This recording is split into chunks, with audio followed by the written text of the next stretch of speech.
Good afternoon, everyone. I think we're ready to start.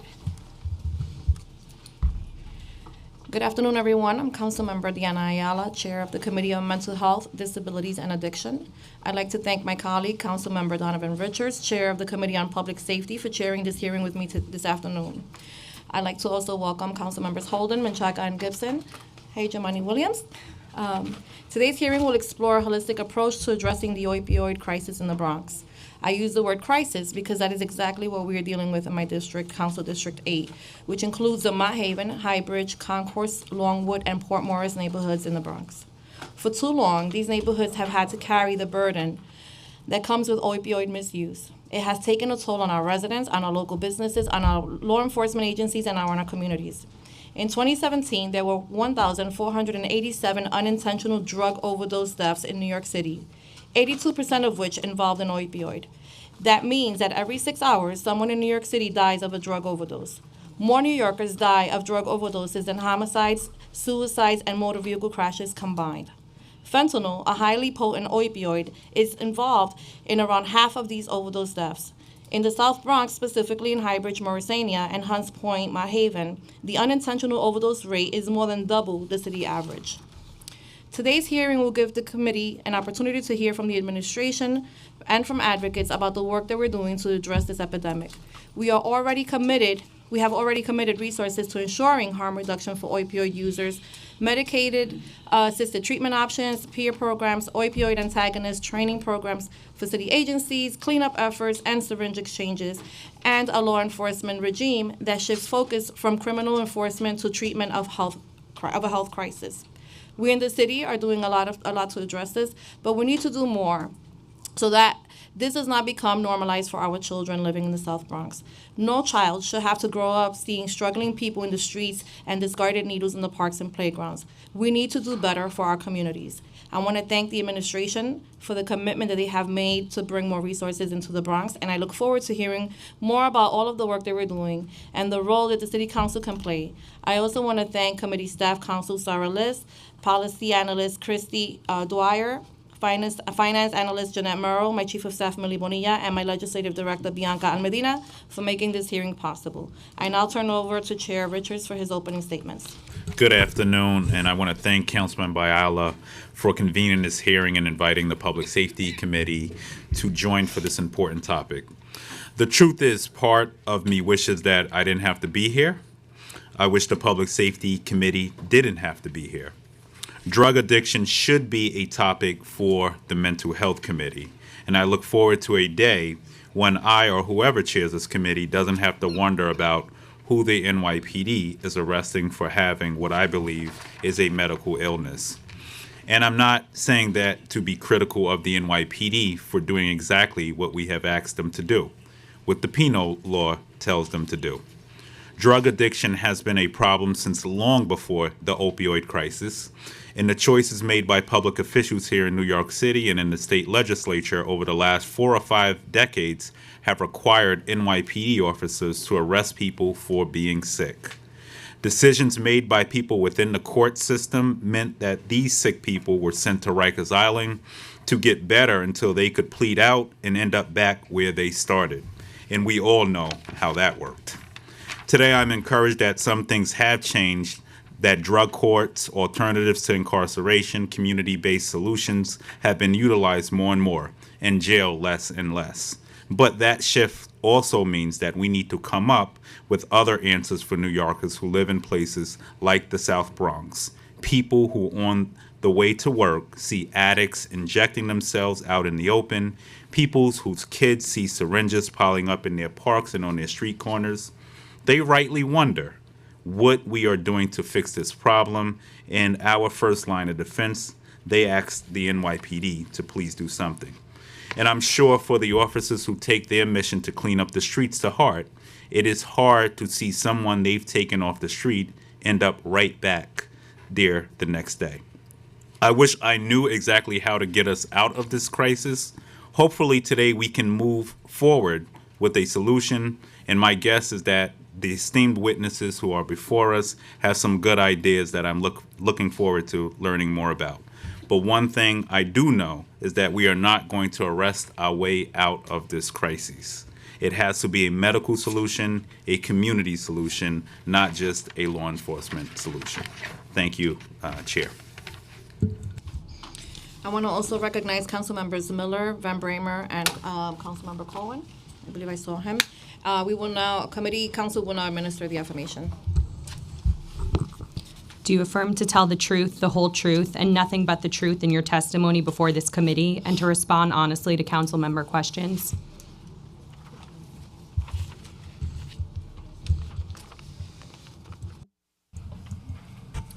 Good morning or good afternoon, Chairs Ayala and Richards, members of the council and committees. My name is Dr. Hillary Cunnins. I am an assistant commissioner at the New York City Department of Health and Mental Hygiene, heading up the Bureau of Alcohol and Drug Use Prevention, Care, and Treatment. I am joined by my colleagues at the NYPD, Deputy Commissioner of Collaborative Policing, Susan Herman, and Assistant Chief William Aubrey from the Detective Bureau. Thank you very much for the opportunity to testify on the opioid overdose epidemic with a particular focus on the Bronx. And before I begin, I just want to share my own personal commitment to improving the situation in the Bronx. I'm a physician and practiced in the South Bronx at 149th Street and 3rd Avenue, and then all the way far up north to 161st Street for more than 15 years. And I know firsthand from my patients and colleagues about the many challenges and opportunities that we can find there. As Councilmember Ayala really very clearly said, we are indeed in the midst of a national drug overdose epidemic being driven by opioids, primarily heroin, but also the potent synthetic opioid called fentanyl. Between 2015 and 2016, the rate of overdose deaths increased by 51% in New York City. From 2016 to 2017, the citywide rate of increase did slow to 2%. However, there were still almost 1,500 overdose deaths in 2017, the highest number on record. This works out to one New Yorker dying every 6 hours of overdose. The vast majority of these overdoses involved an opioid, a total of 82% of these deaths. In 2017, for the first time, fentanyl was the most common substance involved in overdose deaths in New York City, constituting 57% involvement in all these overdoses. And as I indicated, there are some signs of progress here in New York City. 2017, there were fewer overdose deaths among Staten Island and Manhattan residents compared to the year prior. But the rate of overdose deaths among Bronx residents continued to increase, with a 9% rise from 2016 to 2017. And in 2017, 363 Bronx residents died of overdose, which was the highest among our city's 5 boroughs. In particular, as you already heard, the South Bronx neighborhoods of Highbridge, Morrisania, and Hunts Point, Mott Haven had overdose death rates more than double the New York City average. If the South Bronx were its own state, it would have the 5th highest overdose rate in the country. In response to the city's overdose epidemic, the administration launched Healing NYC in March of 2017. Through a more than $60 million investment, New York City has led the nation in funding and implementing effective public health strategies to address these preventable deaths. Healing NYC is now a 13-strategy plan aiming to prevent opioid misuse and addiction, increase connections to care, prevent overdose deaths, and reduce the supply of dangerous opioids. Recognizing the South Bronx's outside burden of fatal drug overdose, last week Mayor de Blasio announced a Bronx action plan. Before describing that plan, though, I want to acknowledge the role in particular of inequities in race, in economic opportunity, and in others in shaping the severity of the Bronx epidemic. I also want to acknowledge this is not the first drug overdose epidemic the Bronx has seen. There are many root causes of overdose and substance misuse, including too frequently prescribed opioid medications and the emergence of fentanyl in the drug supply.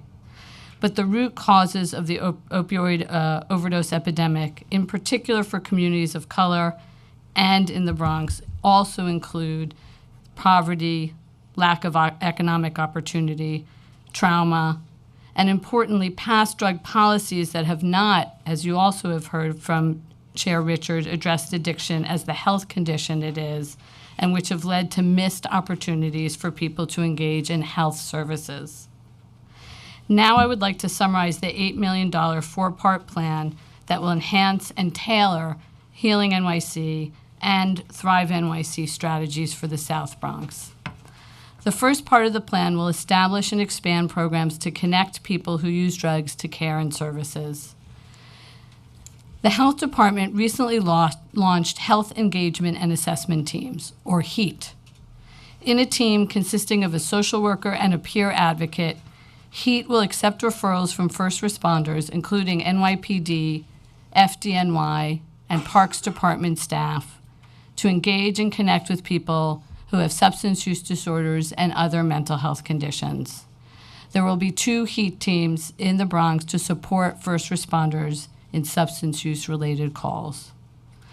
Additionally, the plan will provide funding to 3 syringe service programs working in the South Bronx. This funding will enable expanded outreach and engagement of people who use drugs in parks, other public places, and connect them to ongoing care and support. The administration is also expanding programs that focus on reducing risk of overdose and increasing connection to care and treatment in other locations. At Health and Hospitals Lincoln Hospital, an addiction consult team called the CATCH team will expand the hospital's capacity to provide tailored care to patients with substance use disorders. At Bronx Care, the Health Department will expand its Relay program in the South Bronx, bringing the program to a 3rd Bronx hospital. Relay deploys peer wellness advocates to emergency departments 24/7 to provide overdose prevention information, naloxone, and follow-up care to patients following a non-fatal overdose. The Health Department is also expanding access to buprenorphine treatment in primary care settings through our Buprenorphine Nurse Care Manager initiative. Buprenorphine and methadone are the 2 most effective treatments for opioid addiction, and buprenorphine can be prescribed in primary care settings where many patients prefer to seek care. Under the Bronx Action Plan, 2 newly funded organizations will bring the total number of Bronx Nurse Care Manager sites to 8, which is nearly 1/3 of the city's 26 sites. Additionally, we will nearly double capacity to reverse overdoses due to opioids by distributing 15,000 naloxone kits to Bronx opioid overdose prevention programs by the end of 2018. Since the launch of Healing NYC, over 20,000 naloxone kits have been distributed in Bronx neighborhoods. And the Health Department's Rapid Assessment Response Team will initiate a new round of engagement in Bronx neighborhoods with high overdose death rates to reach community members at risk who may not already be reached by harm reduction or treatment providers. In the second part of the plan, we seek to expand community partnerships. To engage community members in preventing overdose, reducing stigma, and helping connect people to care, we aim to strengthen community partnerships across the many strong community organizations, local leaders, including tenant associations, business groups, faith organizations, and more. The administration will use a number of strategies to accomplish this goal. The Health Department is partnering with Radical Health, a Latina-run, South Bronx-based organization which takes a grassroots community organizing approach to improving health. We will also support the newly launched Faith and Harm Reduction Initiative, which will engage faith communities in overdose prevention and build capacity to provide educational resources to their communities. Latinx Thrive will host roundtables with local leaders and NYCHA resident leaders, and Thrive NYC will sponsor a Bronx Opioid Awareness Day of Action this January. I also want to commend and make you aware of the work of the Bronx Opioid Collective, to which City Council has generously contributed funding. The Bronx Opioid Collective is a consortium of service providers and community organizations convened by Acacia and the 3rd Avenue Business Improvement District. The Health Department and the administration will continue to work with this important group, providing technical support, naloxone, as well as staff to aid with weekly street outreach to people who use drugs.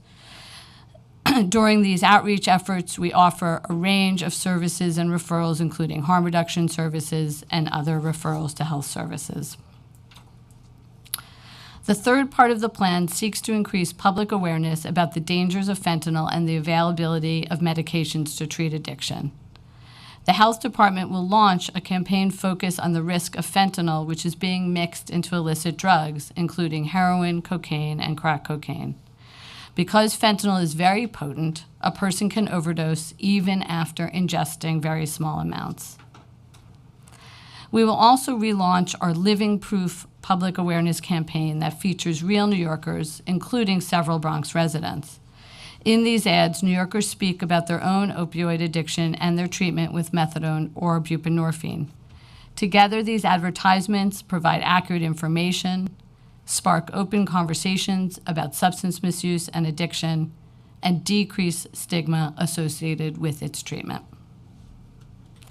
The final and fourth part of the plan responds to community concerns about public drug use and syringe litter. In response to community concerns about syringe litter and public injecting in parks in the South Bronx in particular, the Health Department joined with the NYPD, Department of Parks and Recreation and Social Services, as well as local community-based organizations and syringe service programs to implement a multi-pronged solution. The Parks Department has installed 44 syringe disposal kiosks in 41 parks with the greatest number of unsafely discarded syringes. These specially designed kiosks include signs that encourage proper syringe disposal and raise awareness about available addiction-related services. In this plan, the administration is also expanding its capacity to clean up syringe litter. The Parks Department will dedicate 6 new staff to routinely canvass and clean high-volume litter areas in the South Bronx parks, and the Department of Sanitation will address syringe litter in heavily affected areas outside of parks. I want to especially thank Chair Ayala and Councilmember Salamanca for organizing the walkthrough of several key blocks in the South Bronx last week. It was helpful for me and the rest of the administration's team to see these issues firsthand and to discuss possible solutions. I want to also thank the Mayor and First Lady for their unprecedented support for this effort, and Speaker Johnson, Chairs Ayala and Richards, and the other members who are here today for your partnership and voices. Together, I believe we will be able to change the course of the opioid overdose epidemic in New York City. We are happy to take your questions. Thank you. So I think the question that everybody wants to know is, when did the city know that the Bronx was in crisis, and why did it take us so long to get here? So I very much appreciate the question. As you know, we had a citywide plan, and we have already launched a number of services that I'll also just highlight to here, some of which you heard about already. We have Relay, our ED-based non-fatal overdose response program, in 2 hospitals already. All of the health and hospital programs are advancing emergency department-based work. We already have launched 6 buprenorphine treatment programs. We have already providing funding and expanded funding to syringe services and working with other treatment programs. So that citywide approach has been important, and I think is part of what has slowed the overdose rate down from that very large increase of 50% down to only 9%. But as you know, no life should be lost. And I think what we learned by looking rapidly or more rapidly at data, we knew that we needed a tailored response that goes beyond the original citywide and Bronx-specific plan. And so this is what this represents. Do you feel that, is it your opinion that the closing of what was formerly known as the Hole in the South Bronx contributed to the rise in opioid-related deaths? I mean, what was the city's strategy? Because I know there were a lot of community concerns about what was happening in the Hole, but I don't remember, and I can't seem to find any data that explains to me what the city's response after closing the Hole was. And so obviously we're getting a visual effect, right? Because we're seeing individuals now openly using on our streets and our playgrounds. But was there a response in 2017 when the mayor announced that he was going to shut down the Hole? So that effort made by the city was really a collaborative effort across many city agencies. And I know the mayor feels strongly, and obviously we share that those conditions were unsafe, and this is something we wanted to address. Many of the agencies went in to offer services ahead of time and following up to engage as many people as possible in ongoing care. So I think, and the other thing I'll just mention is we believe that some displacement has taken place, but as we also know that people are being displaced from other parts of the city and it isn't a single issue problem. So I think we have started outreach, and I mentioned the Bronx Collective as well as the Bronx Task Force that has been taking place. And I think what this represents is further enhancement of those efforts and further resources. So we don't know really what the root cause was for the uptick in the South Bronx. Is that what you're saying? Of overdose. Yes. Well, the other thing to call out is the increasing presence of fentanyl in the drug supply. So for people who may have been have a substance use disorder or an addiction who used heroin without fentanyl, it may not have been lethal. But the current challenge that the city is facing is with increasing amounts of fentanyl in the drug supply, even very small amounts of fentanyl can be deadly. So the usual image that people give, and if you can see this on the web widely, is a picture of a penny with very small amount of grains of fentanyl, and that is something that can cause a fatal, non-fatal, or fatal overdose. And so we think that is really a big part of what's driving what we're seeing now. Understood, but I'm sure that fentanyl is also being distributed in Brooklyn, is being distributed in Queens, is being distributed in Manhattan. Why the high number in the South Bronx specifically? We're trying to figure out why in that particular part of the district are we seeing? It's possibly more. It's possibly that we need to work harder to reach more people with information, tools such as naloxone, awareness about the presence of fentanyl.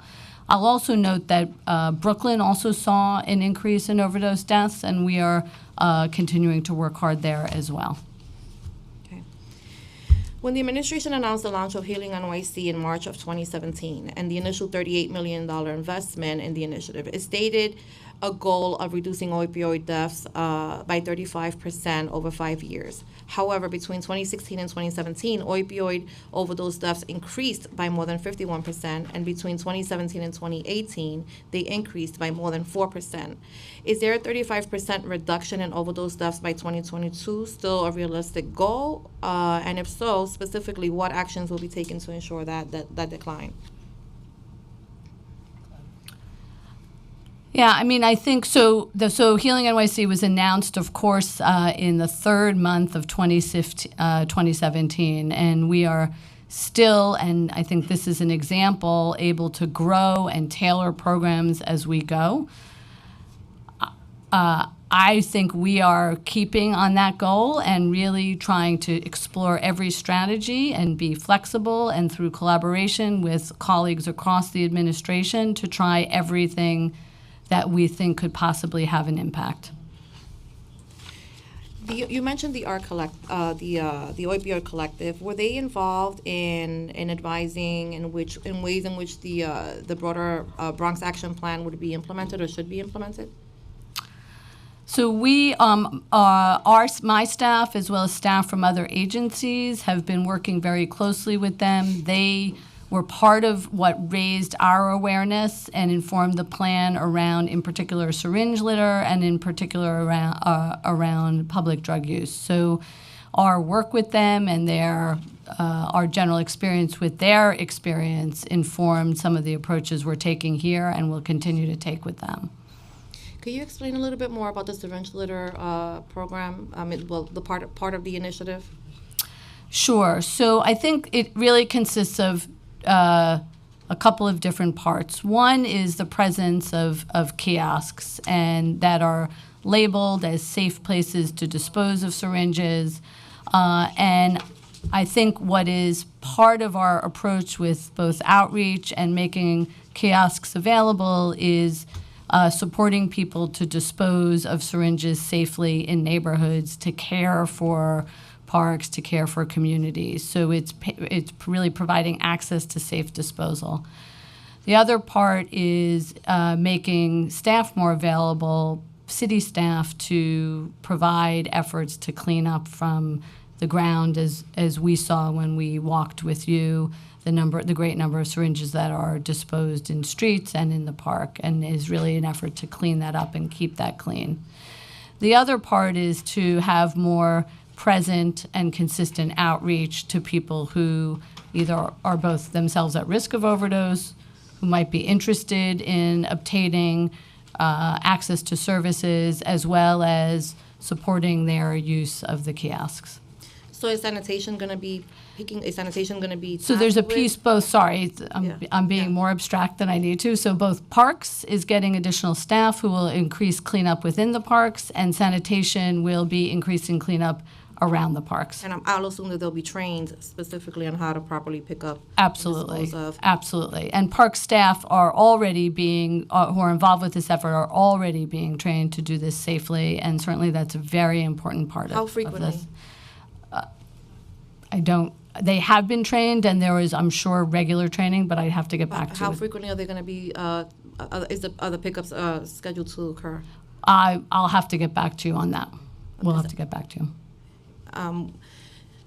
Interestingly enough, this summer, I came across one of the blocks that you referenced earlier that we had the privilege of walking through to familiarize ourselves with some of the issues that are impacting the South Bronx. And in that specific community, we have 5 programs. We have a safe haven that is this is actually occupied by active users, and I was really shocked at the number of people that were. I got there at 9 o'clock in the morning because the Bronx Collective was actually hosting one of their activities at the local playground where they were distributing needles, and there were needles distributed throughout the entire block. There was a daycare program right across the street from this safe haven. We knew, we later found out, but the city knew that all of the occupants in the building were active users, and that we have a problem in the South Bronx. I don't know why.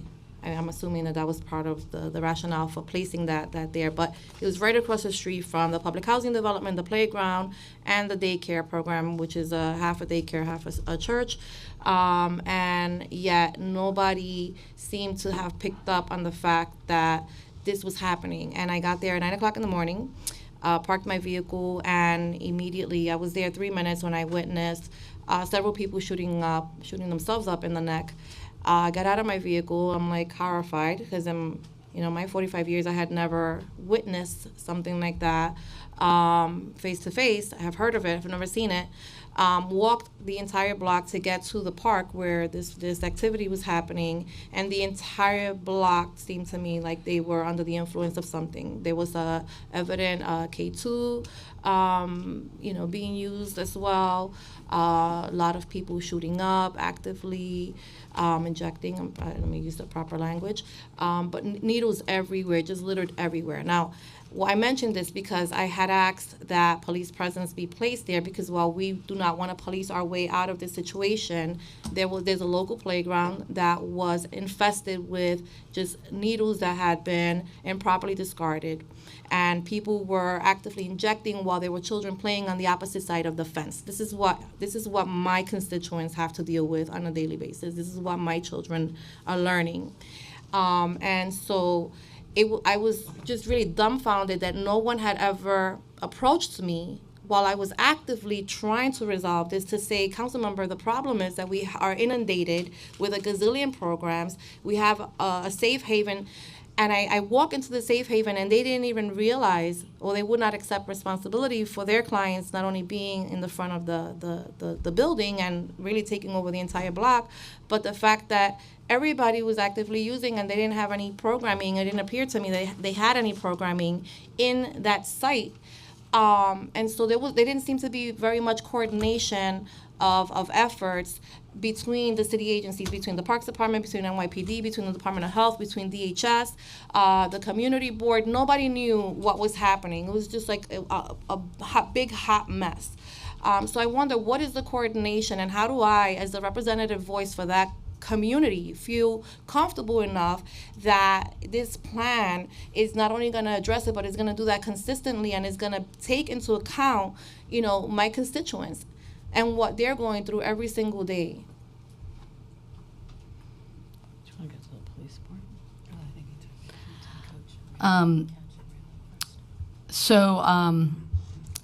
I really appreciate everything you just said. Thank you. And I think you've been, we have some examples of good coordination in other parts of the city that I think really can be strong models.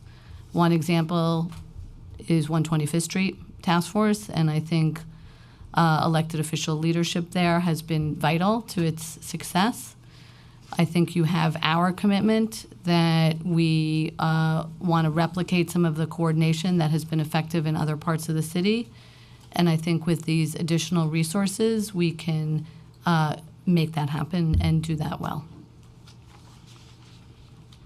So I would just like to add that I think the HEAT teams and the 2 hospital-based programs are going to be enormously helpful, because in addition to arresting people for possession, which we still do, you're going to have a different skill base and a different kind of assessment that's possible with these health-only responses. People who will do outreach, conduct outreach in parks, they're going to be responding to requests by local precincts. We're a primary client, actually, of the HEAT teams. We consider ourselves, police department considers itself a primary client, being able to say, this corner, that corner, please talk to this person or that person. That's a whole new level of outreach that we haven't had access to before. So one of the interesting things that I did witness while I was canvassing this site throughout the summer was that and again, I want to be very clear that we have no intention of criminalizing anyone who is chemically dependent in any way, shape, or form and needs help. But because this one block happened to be overpopulated with active drug users, it attracted a lot of drug dealers to this community. And so there were active drug sales happening day in and day out. Sometimes all the police was just really like 10, 12 feet away. How are we addressing that? So we have lots of investigations, and we are focusing on dealers more than we are on users, and that's our commitment, and that's what's happening. So you might see somebody, but that doesn't mean that there isn't an undercover who's around. It doesn't mean that there isn't a case being built and dealers who are being investigated. Any way that, and I understand that some of this is confidential, but that there's a little bit better coordination with the local elected officials so that at least we know, because it's very difficult when constituents, and when you're personally observing and when constituents are coming up to you on a daily basis and saying, we're drowning here and nobody's helping us, and there may be work that's happening behind the scenes, but we're not privy to that information. Is there any way? Yeah, I think when you give us information about a particular area or a particular concern. We can't tell you, obviously, we can't tell you details of a particular investigation, but we can tell you that we have people in that area or we don't. And we'd be happy to increase that communication. I don't want to monopolize all of the time, but I wanted to recognize Councilmembers Powers, Samuel Lamprey, who stepped away, and Councilmember Salamanca. Hand it over to my co-chair. Thank you, and we're also joined by Cabrera, Cohen, Lanceman, and Williams. So thank you, Chair, for your great questions. And I wanted to start off by jumping straight into very interesting question, which some jurisdictions are exploring the idea of safe injection sites for drug use, and I think that's something the health department was looking into last I checked.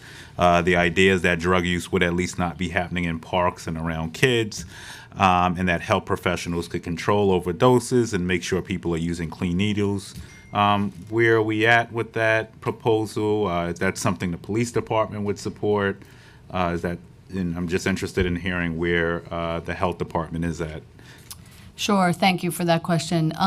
As it sounds like you're aware, the mayor indicated his support of, as we are calling it here, opioid prevention centers, or OPCs, pending a few key steps, including state authorization by the state health department, and that is what is still pending at the moment.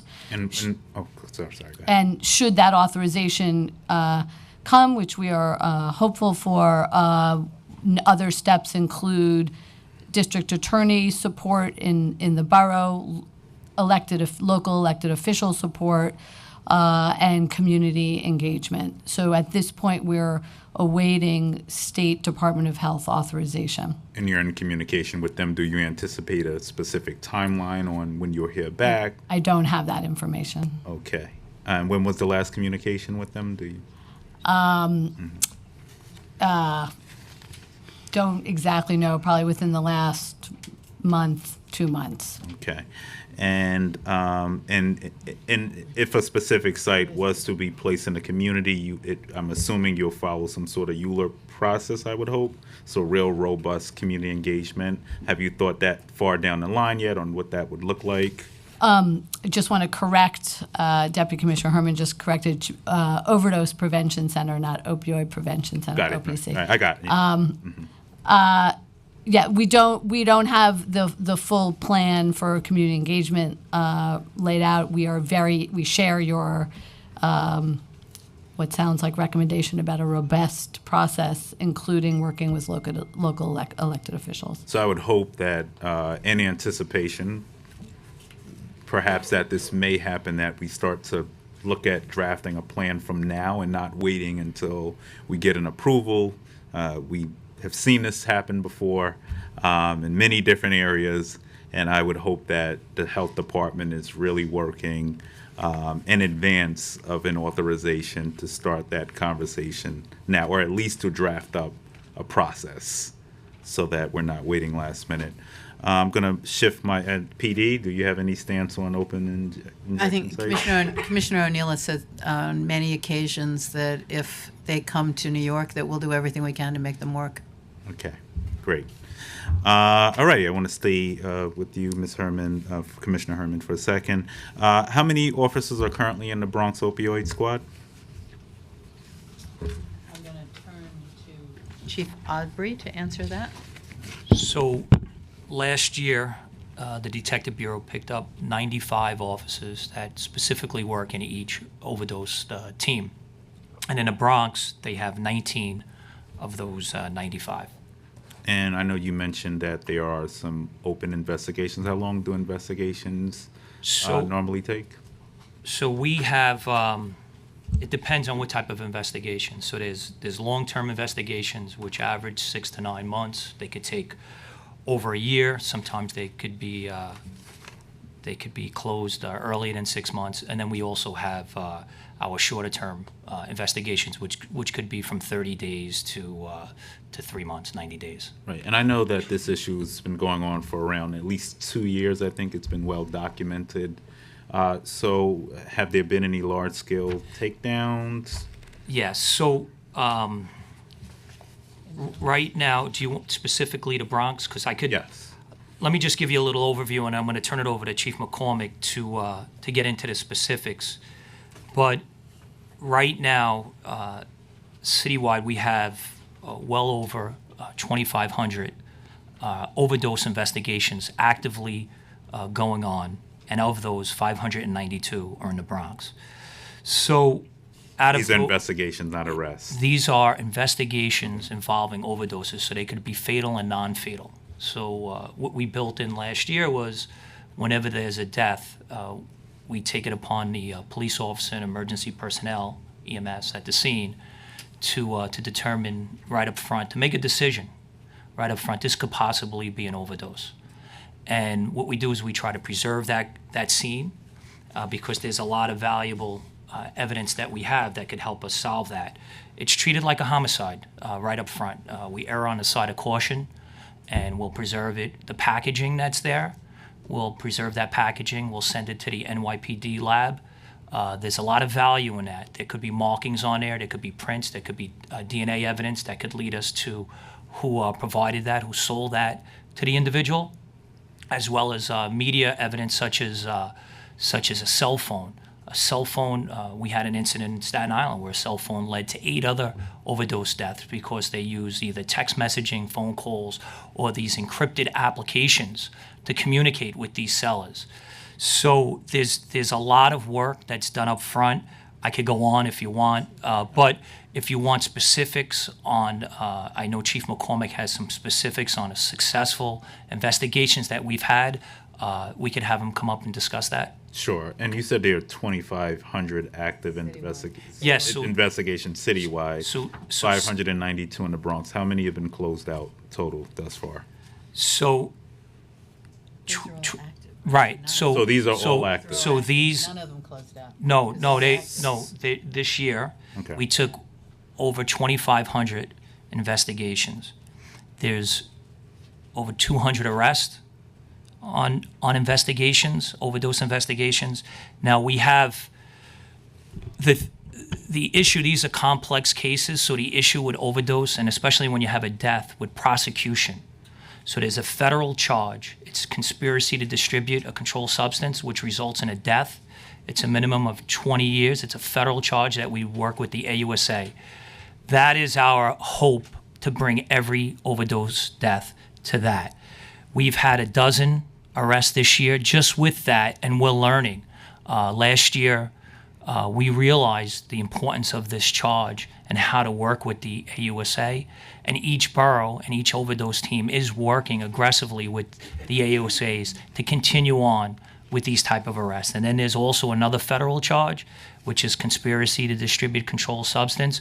And there's 2 levels there. If it's 500 grams, that's a minimum of 5 years. And if it's 1 kilo, then it's 10 years. That's another federal charge. And then we also have the state laws. But again, if we have to prove that I provided, either sold or distributed, that narcotic, that specific narcotic evidence that caused your death, to charge that. On the state level, a lot of times we've been successful with the conspiracy charges, which you're selling controlled substance, and then we'll arrest you for that.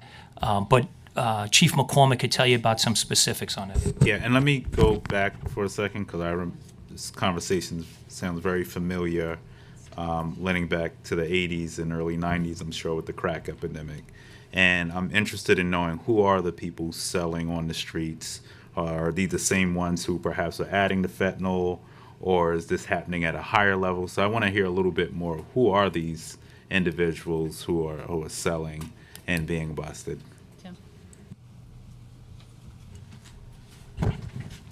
Street dealers, or are these You're the asking individuals? who is selling fentanyl? Yeah. Is that what you're asking? Yeah, I'm trying to get. Okay.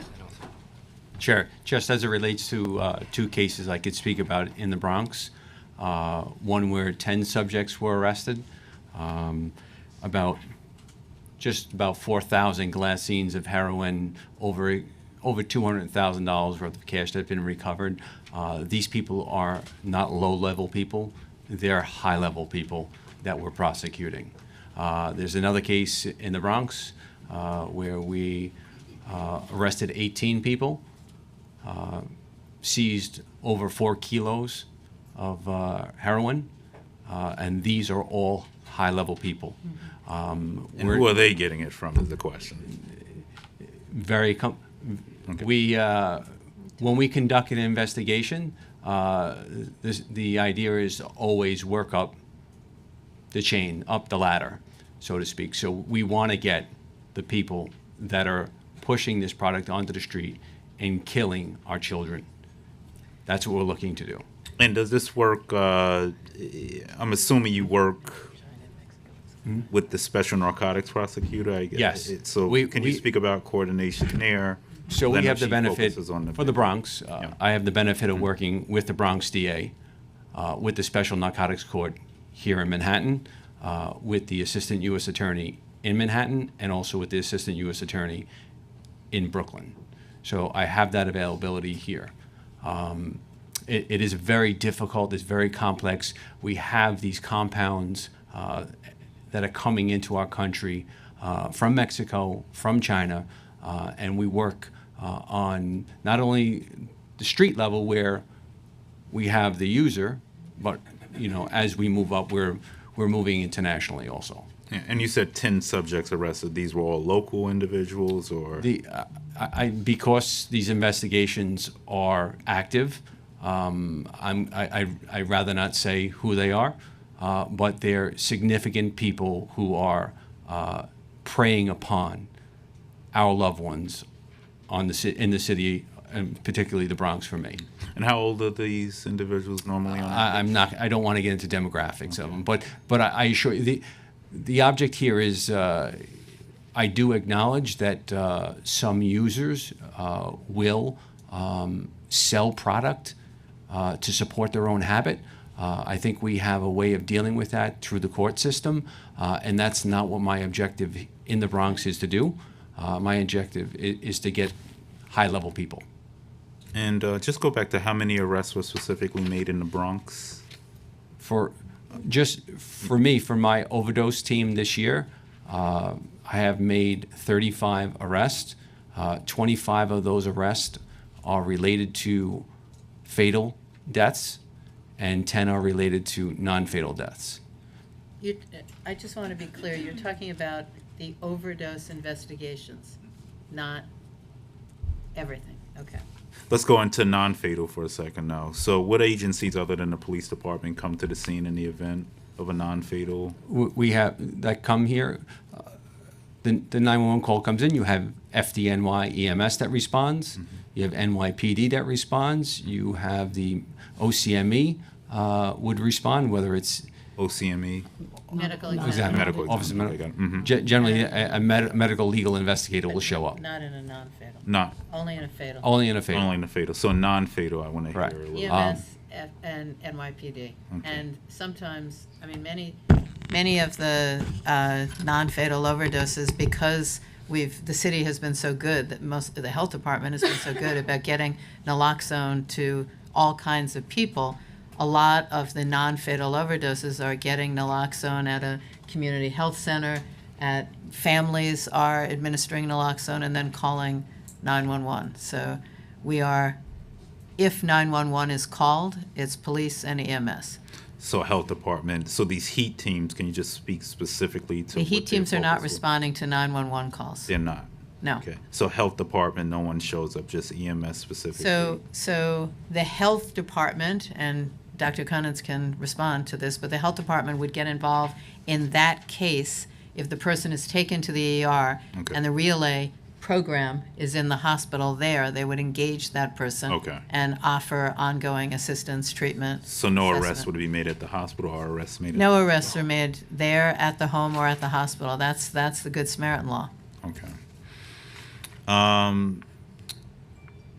I know the department has largely been focused on dealers as instead of addicts.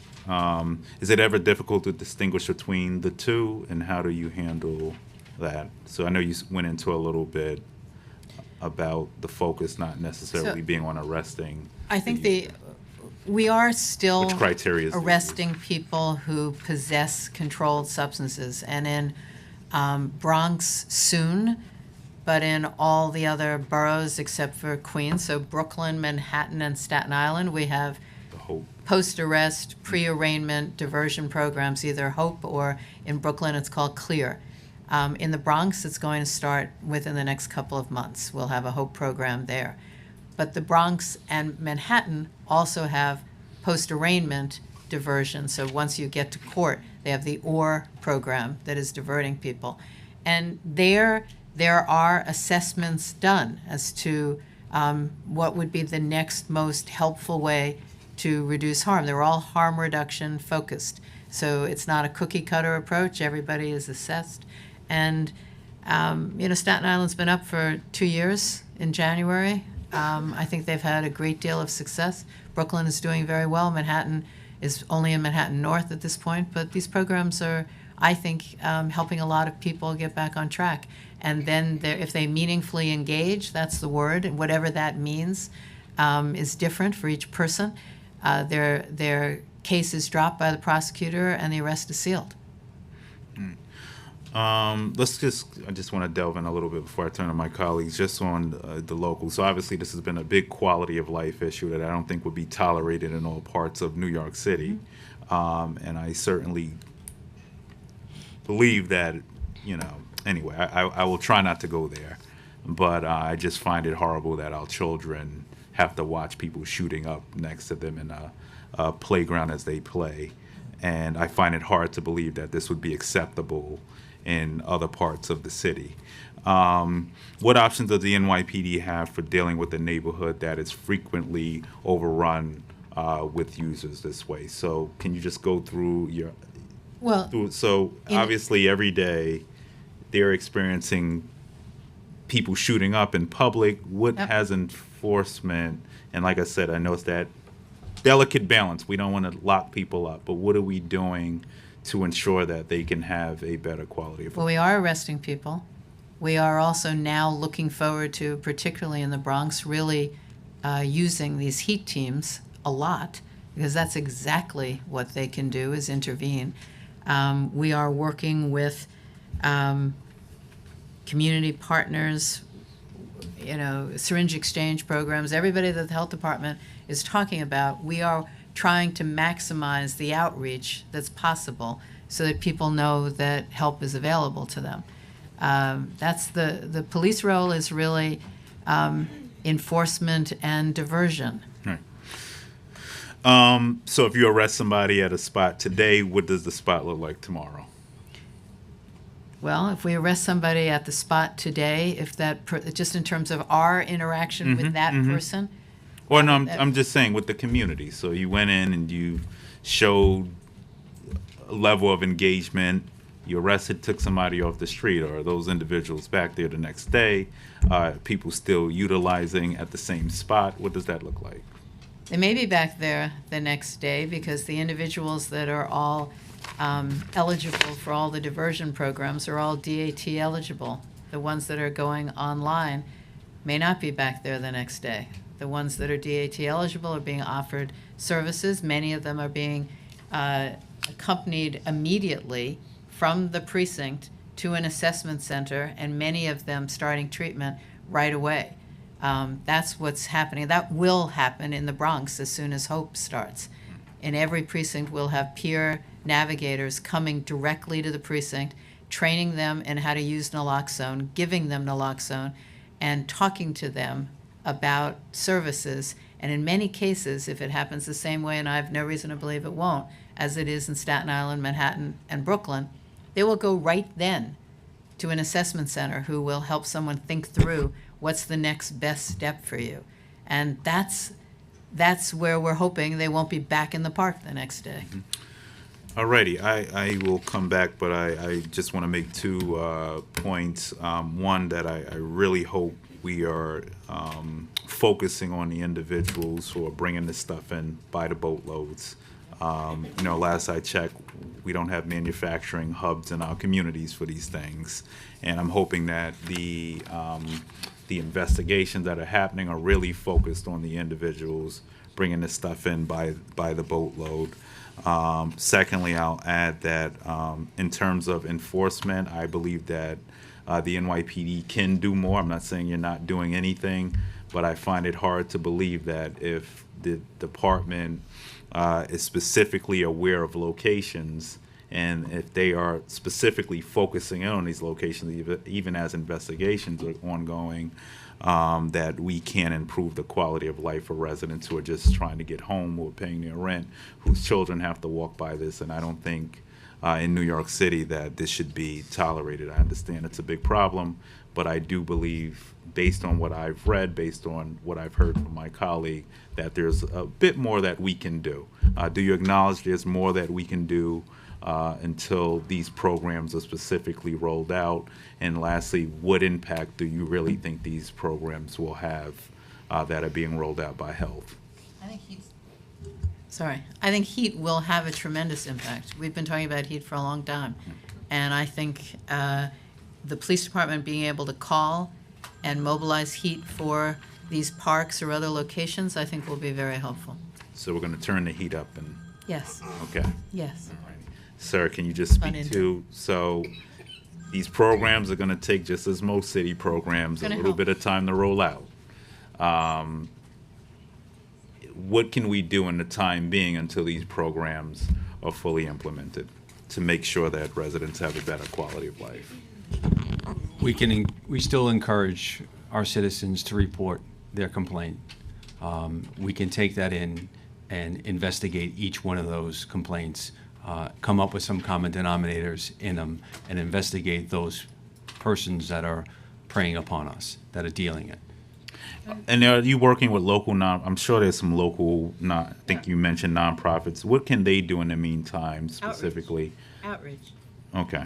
I mean, So you're working with them and providing them funding to do outreach? we Who's are giving them not, funding? you are. Okay, I know providing we the are, but funding. Yeah. they're, okay. Yeah, but I mean, if we're looking at this as a multi-pronged approach, right? It's trying to get people into treatment, trying to find the people who are really flooding the community with fentanyl and other horrible poisons.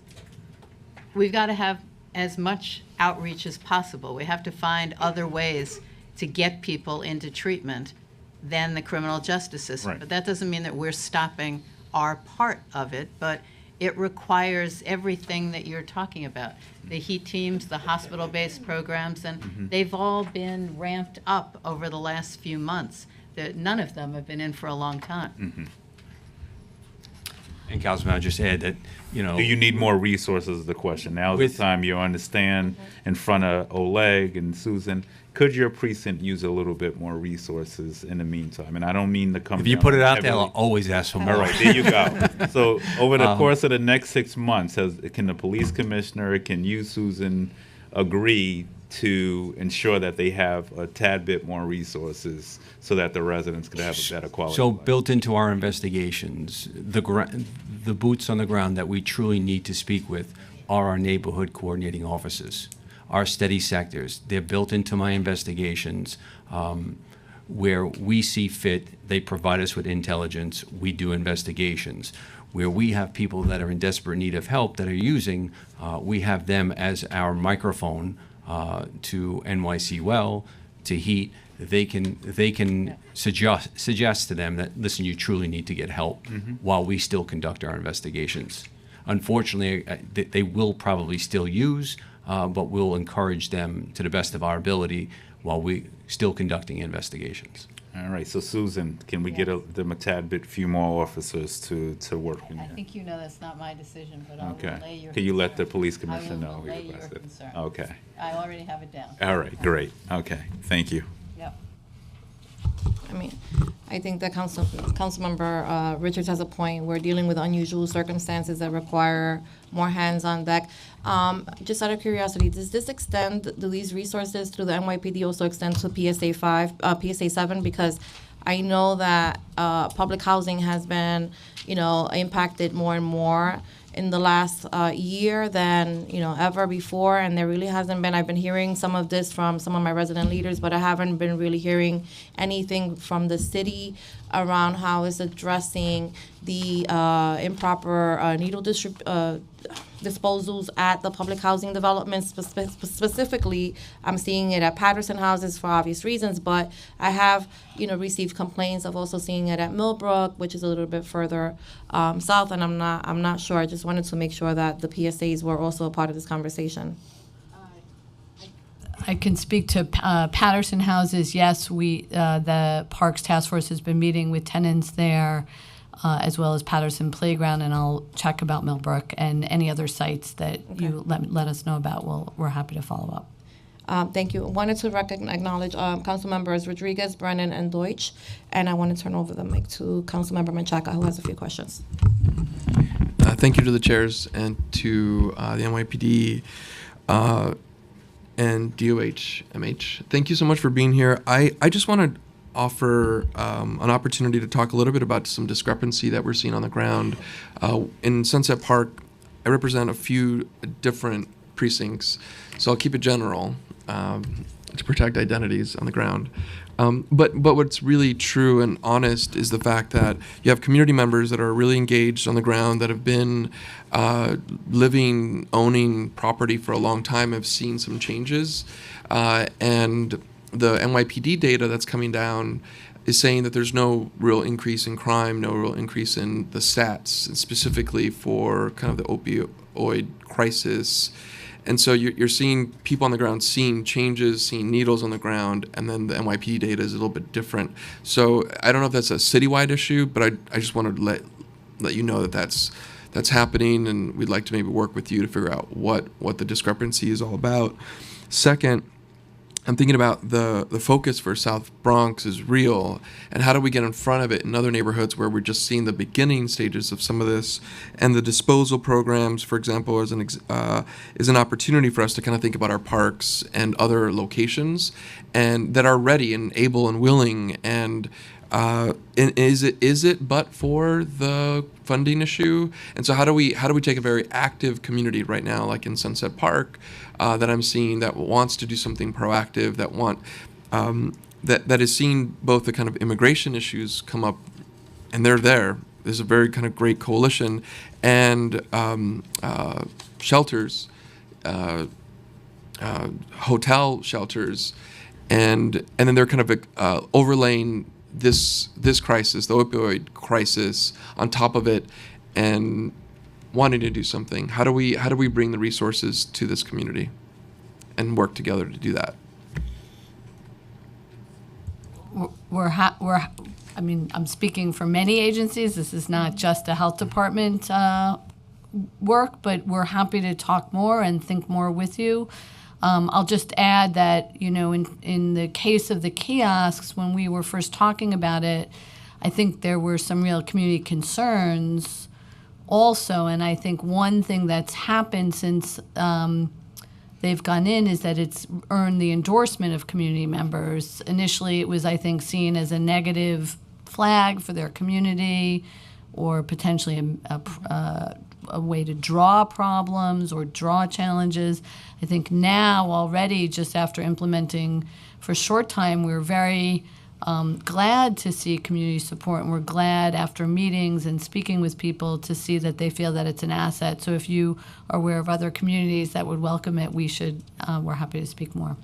Great. I'll follow up on that, and we'll make sure to bring that effort. The last thing is how many of the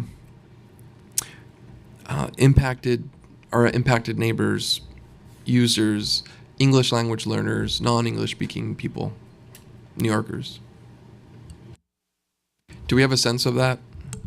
So we have. I'll share with you what we do know. We don't.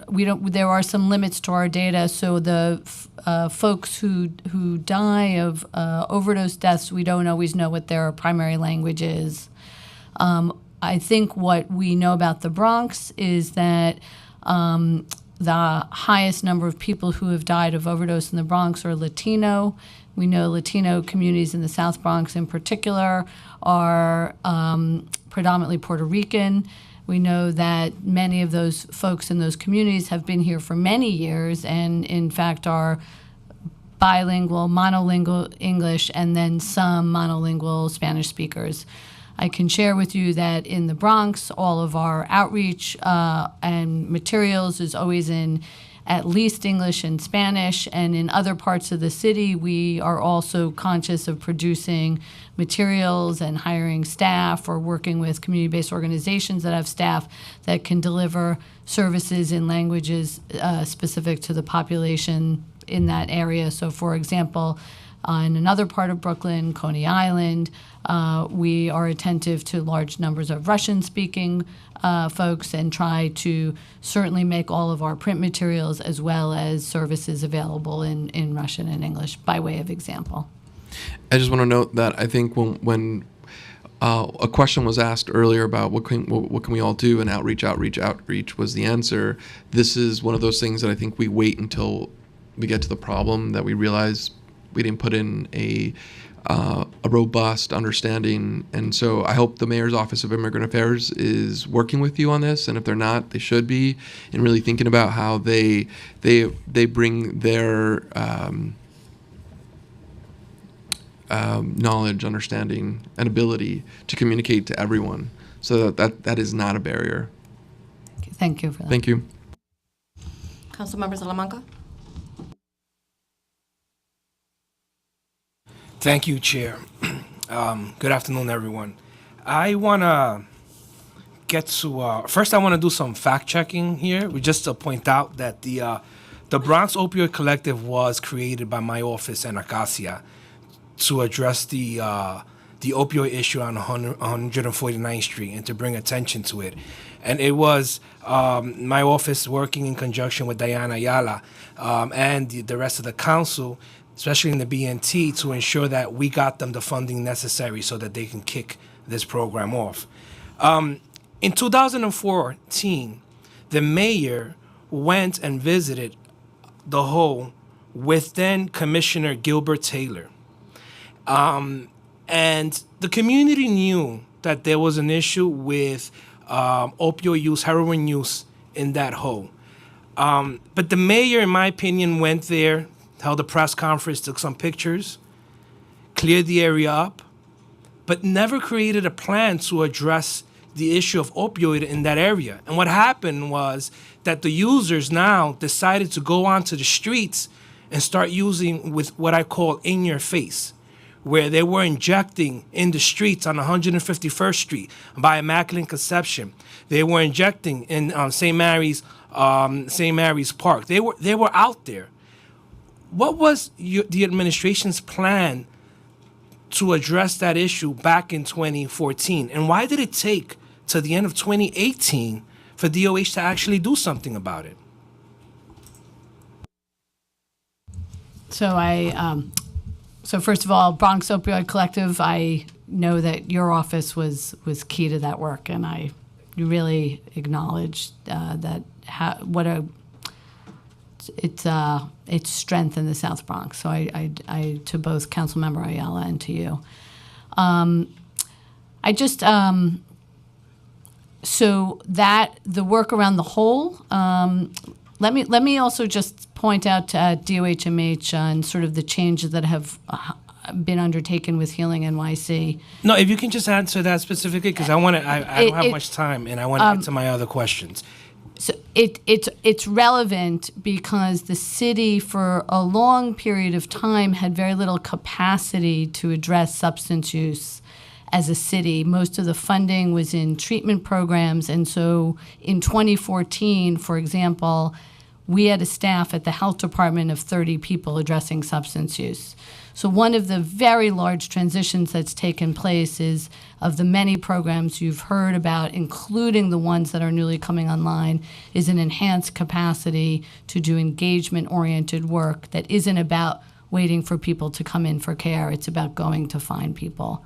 So what I'm aware of with the Hole and the issues both coming prior to closing the Hole was that a lot of efforts were made to go in beforehand to reach people who were there, to offer them care, and this was done across city agencies, colleagues at Department of Social Services, police.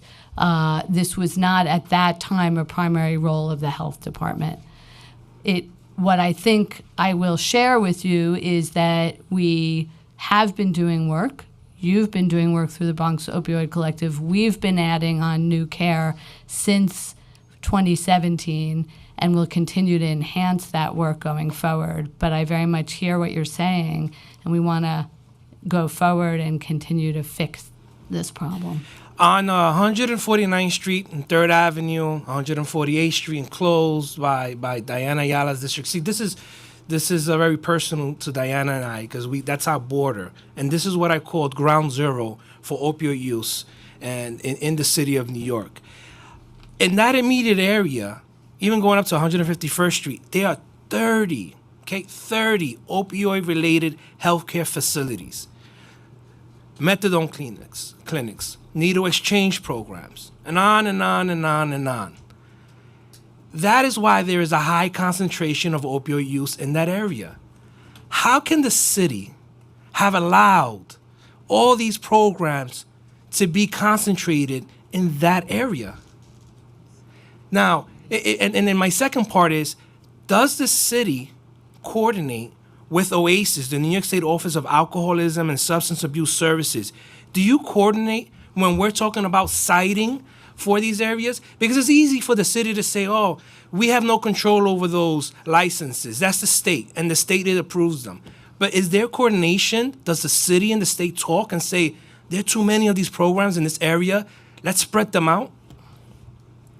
So in answer to two questions, one is, to my knowledge, there have not been new physical substance use disorder treatment programs in that area since in the time period we're talking about. So these programs predated this time period. So that's one issue. Which time period? Well, certainly since 2014, and even before, since to my knowledge. So we do coordinate. The process is as follows. We coordinate with OASS when a new treatment program desires to open a new location. Part of the certification process, which is a state process, they are required to have what's called a consultation with the city, and we, as a city, make a recommendation about the location and about the content of the services. So we very much do coordinate.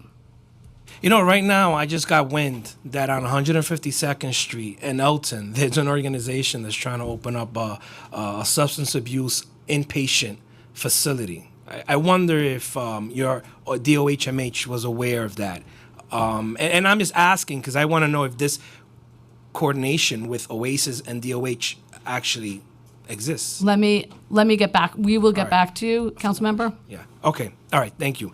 My other question is safe havens. Do you know how a safe haven operates, or does DOHMH know what a safe haven actually is, other than it just being a shelter? We are aware of them, and we do work with Department of Social Services in terms of the harm reduction approach or access and linkage to care and services. And it sounds like, as you know, they are run out of DSS. All right. So does DOH and DHS speak to each other before they are opening up a safe haven in a certain community? You know, safe havens are for those individuals that are homeless, that are chronically homeless, which 95% of them have substance abuse problems, and they're living in inhabitable conditions. Most of them underneath bridges, stairways, and so to convince them to get them off the street, they say, "Hey, we'll give you a bed with no restrictions, so you can come in and out as you please." But the goal here is to take them off the streets. And and so that's why I want to know, does DOHMH and DHS actually speak to each other? Because in my opinion, putting a safe haven where there is a high concentration of methadone clinics and heroin use and drug use is a recipe for disaster. I think the city is creating a monster and, making the situation worse than improving that situation.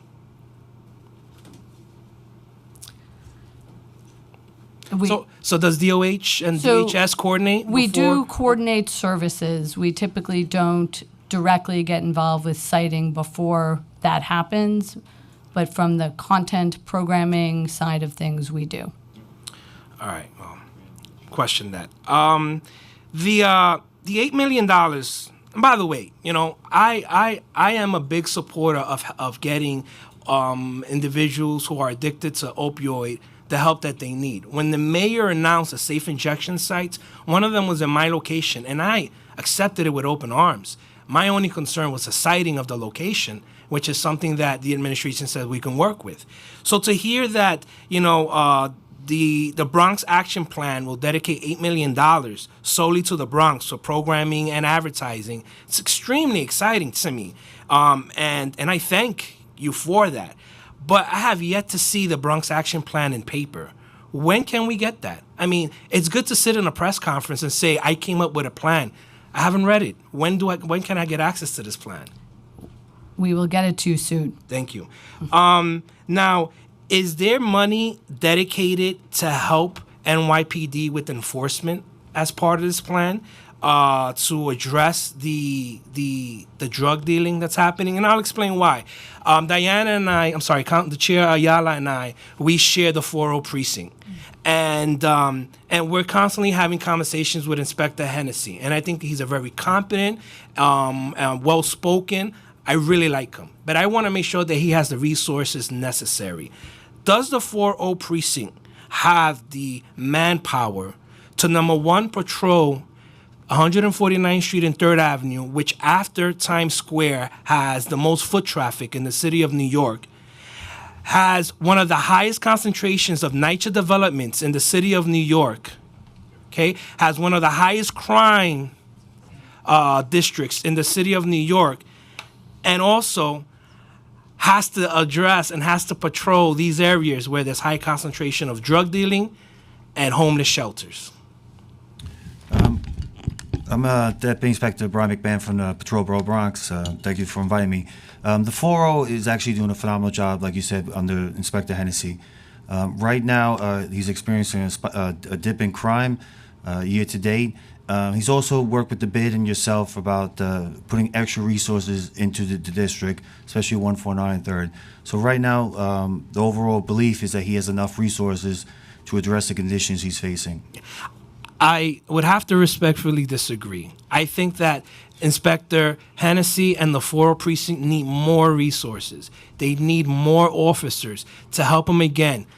Number one, with NYCHA development, with the 149th Street, yes, you added a task force to deal with that corridor, but they need more resources. And I don't think that they have the enough manpower to really, have a presence in that community to serve as a deterrent for those drug dealers.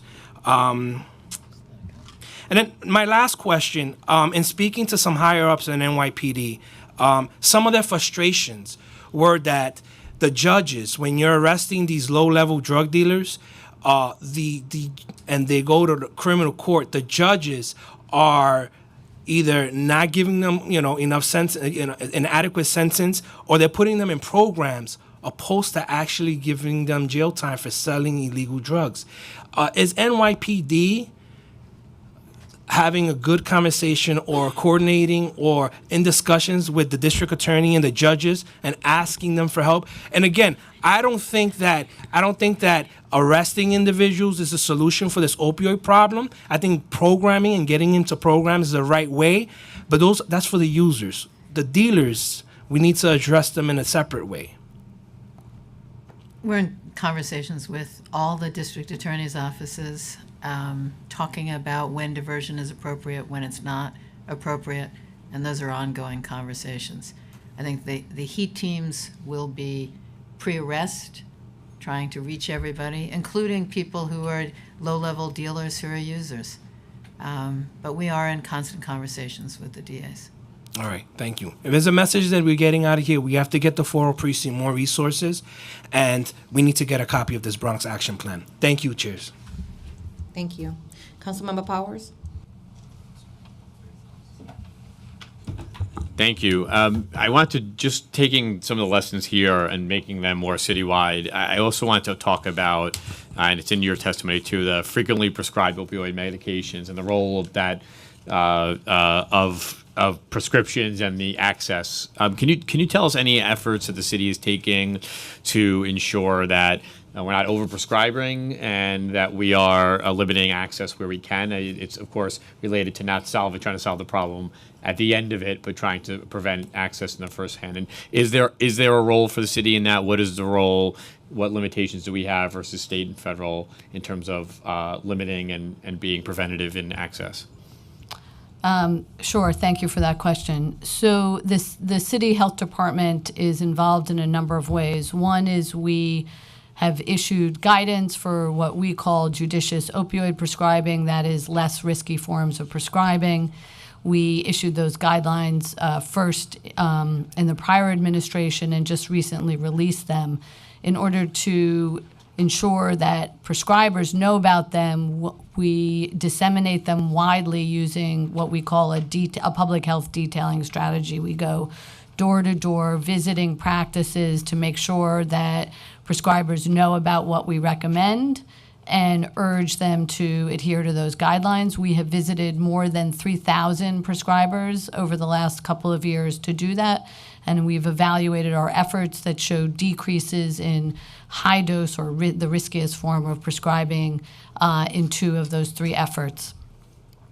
We also, as a city, have sued the manufacturers and distributors of opioid prescription or prescription painkillers based on the fact of marketing and distribution that far exceeded what was sort of best practices or known scientifically.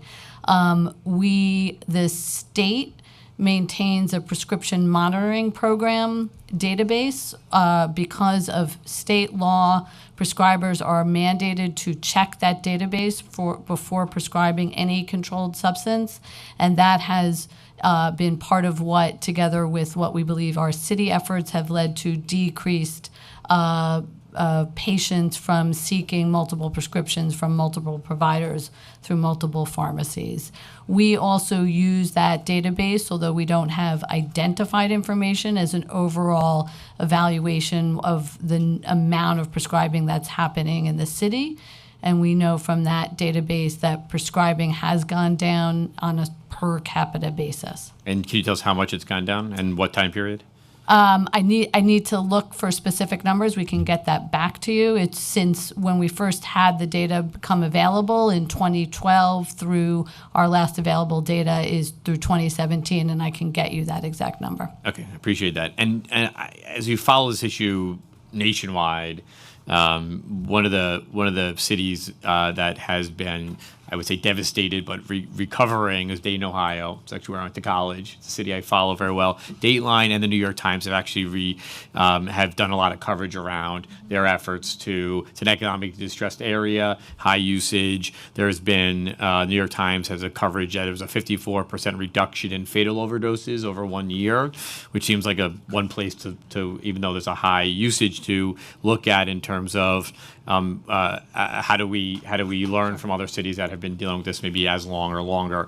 The New York Times credited Medicaid expansion and abundance of naloxone as major factors in decline. I'm wondering, New York City, which has a robust Medicaid program, has $60 million invested in opioid treatment and prevention, whether we are expecting to achieve similar declines, when, and if there are other efforts in other cities that we should be taking, and if those need legislative support, whether we should be looking at them.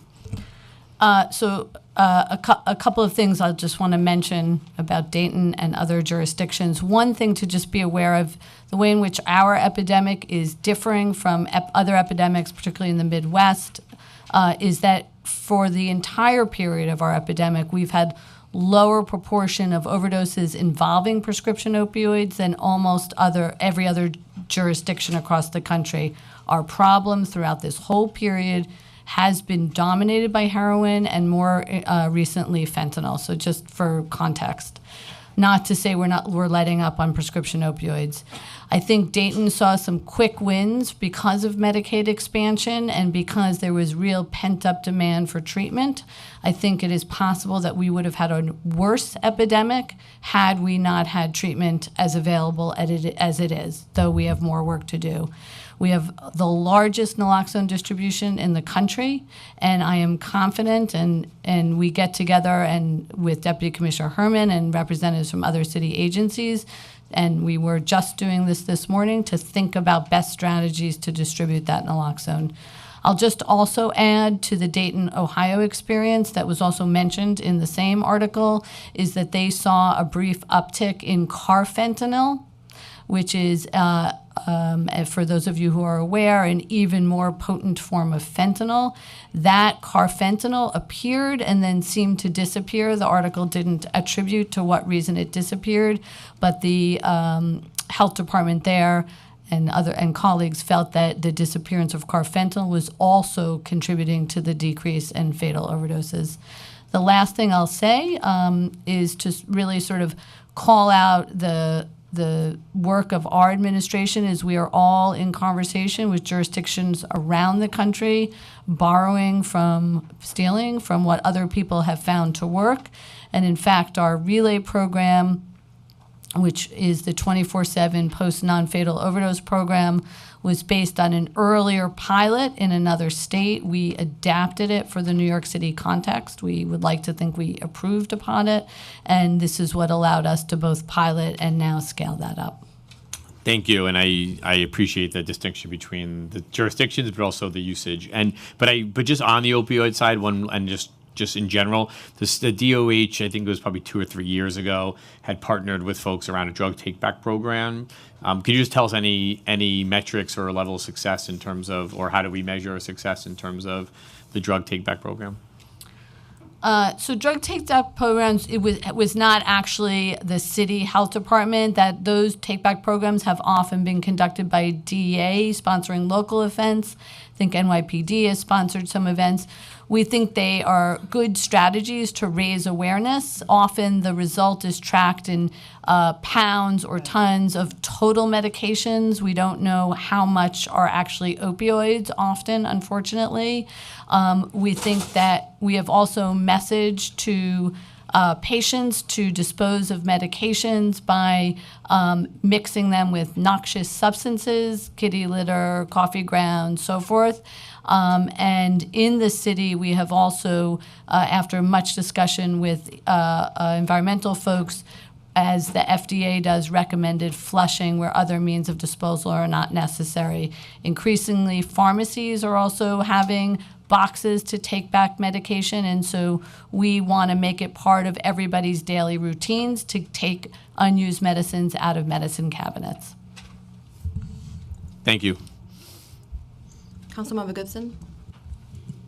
Thank you so much. Thank you, Chair Ayala and Chair Richards. Good afternoon, everyone. It's good to see you here. First and foremost, certainly appreciate all of the work that's being done by DOHMH, NYPD, and really a lot of the other agencies. I think, today's topic is very relevant when it relates to the opioid crisis in Bronx County, but I do appreciate, Assistant Commissioner, the acknowledgement that a lot of the addictions that we have suffered in the Bronx have been well before this administration. And so I really want to appreciate a lot of the work that's being done.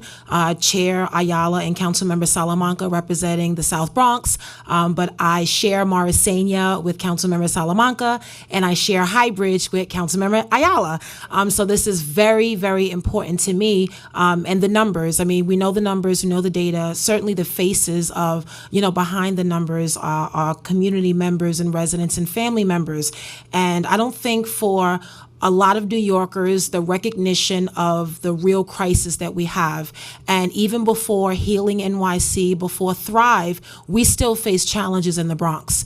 And I'm grateful that there has been a very aggressive approach to going after, the abusers, those who are using, but really making sure that we develop a real plan from a holistic perspective and not just a law enforcement perspective. Law enforcement has its work to do, but law enforcement are not social workers.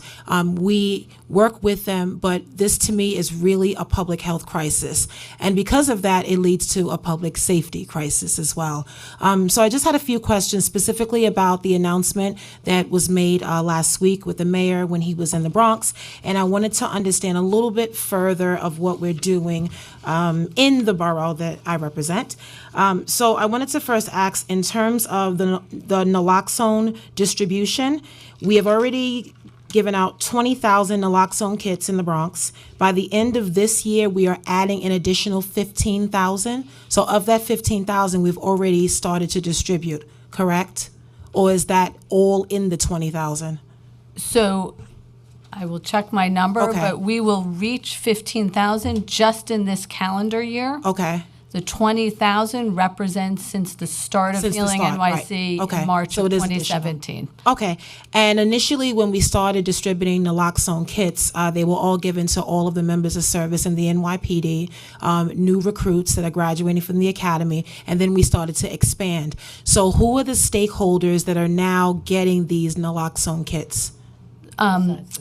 So, Besides- yes, Councilmember, besides the PD. place that we actually started naloxone distribution were with people who themselves were at risk for overdose, people Okay. who use drugs, and their social networks. And I want to call out, in particular, the syringe service programs, the syringe exchange programs, who were really early adopters of this practice, really counseling and working with their clients around risk reduction, safety planning, and naloxone kit distribution. As we continued down this path, we expanded naloxone kit distribution to many different kinds of organizations who could sign up to be opioid overdose prevention programs and give kits out to clients. This includes treatment, substance use disorder treatment programs, shelters, and they were also, those two constituents were also sort of early to this work. I would say that we're very fortunate that PD also became interested and willing to carry naloxone kits, and that is certainly happening. One new program I'll just mention, since you're asking, is a program that started in September of this year, and that is FDNY EMS have started a naloxone leave behind program. If they respond to a suspected overdose, they will offer a naloxone kit to the person who experienced an overdose if they're awake and able to get some information, as well as anyone else in the scene, friends or family member. So we are looking for every opportunity to get naloxone and information into the hands of people who could be at risk or in a position to witness an overdose. Okay. So in the Bronx, there are a number of community-based organizations that have really started at the even well before this administration, called Not 62 campaign, which is our borough-wide effort to really focus on health disparities like heart disease, diabetes, and childhood obesity. It involves a number of CBOs, local hospitals, school-based health centers, and others like Bronx Health Reach, Institute for Family Health, and many, many others. The list is very long. But what I appreciate about this collaborative effort is that it involves not traditional stakeholders, so clergy, faith-based organizations are involved. So with the work that you're talking about, the public service campaign, and really expanding into areas where, we normally may not necessarily have a relationship with them, what is the work that you're doing in concert with the Bronx District Public Health Office with Dr. Jane Bedell, who I love? Her office does great work, but are we looking at expanding on these opportunities, the local community boards and all the other outlets that already exist where we have an audience of people to talk to? So thanks for that question. And I want to particularly mention Dr. Bedell and the Bronx Action Center, who is already distributing naloxone. They are active participants.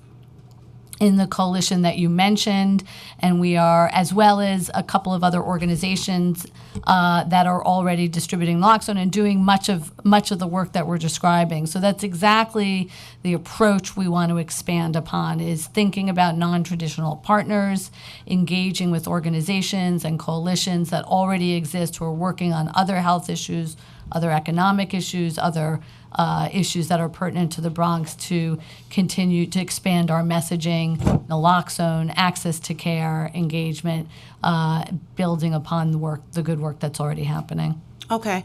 Can you just explain a little bit about the Relay program, because you are expanding to a third hospital in the Bronx, and it happens to be my hospital, Great. Bronx Care, formerly Bronx Lebanon, and they have 2 large sites, one on the concourse, one on Fulton. Tremendous amount of work with local stakeholders on the ground. So what would that program look like to an average constituent, to one of my residents? So I think to the average constituent, it may actually end up being invisible, because it is a very targeted program. What the health department is doing is deploying peer coaches, we call them wellness advocates, to the emergency department when we are called 24/7 to work with somebody after they come into the emergency department after a non-fatal overdose. The hospital, the partner hospital, just calls a single line, and we dispatch the peer worker. So we're up and running at St. Barnabas. They've been great partners. We're very excited to be working with them, and we're really looking forward to working with Bronx Care as well. In terms of the specifics about the sites, we are based in the emergency department, so that's our primary site. And as programs roll out, we've learned that we start in one site typically. As things are up and running and going well, we're able to expand if they have a secondary emergency department site nearby, as in the case. Okay, so in the network of stakeholders that we're actively working with, as well as expanding on, what is the relationship with the medical professional sector in terms of doctors, nurse practitioners? Because in many of the cases that I personally know of with an opioid addiction or misuse, it usually starts at the very beginning from a pain management, from an injury, and that patient is prescribed pain medication, and then for whatever reason, the pain medication stops. And then that patient has to find, meds somewhere, the black market, et cetera. So what are the conversations we're having with the medical professionals, because they play a crucial role in this process? And all the great work we're doing, we certainly don't want their work to counter what we're doing. So have there been active conversations? Are we looping them in on all of these efforts and initiatives that we're embarking on? A lot of looping.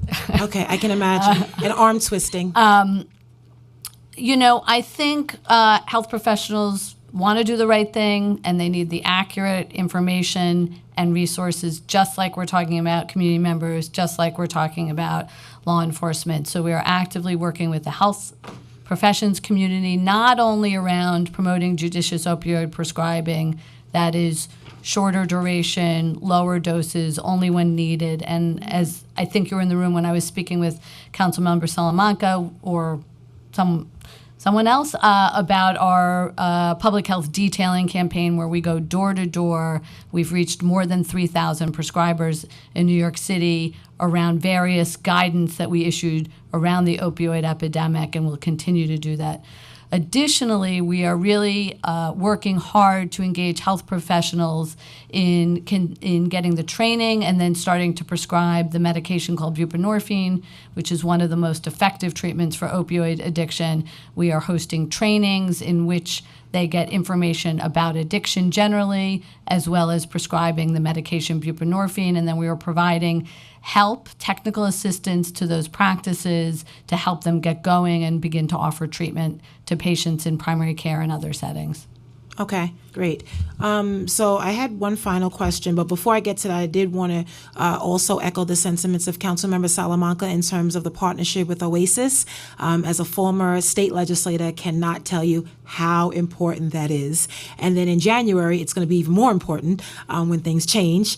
But it's really essential because of the ongoing work that Oasis is doing. And I know while you indicated that you're not involved in terms of citing locations of methadone clinics and drug treatment programs, but that work, again, we don't want it to be counter to what we're doing. And so if you look at the borough of the Bronx and you look at where many of these facilities are located, they're all in the same communities, the same distressed communities of color where you have the most addictions and the most people using drugs. So as we have future conversations, it's really important that our partners in Albany understand that they have to work with us in terms of new contracts, citing these facilities, because until that dynamic changes, we're going to have the same challenges over and over and over again.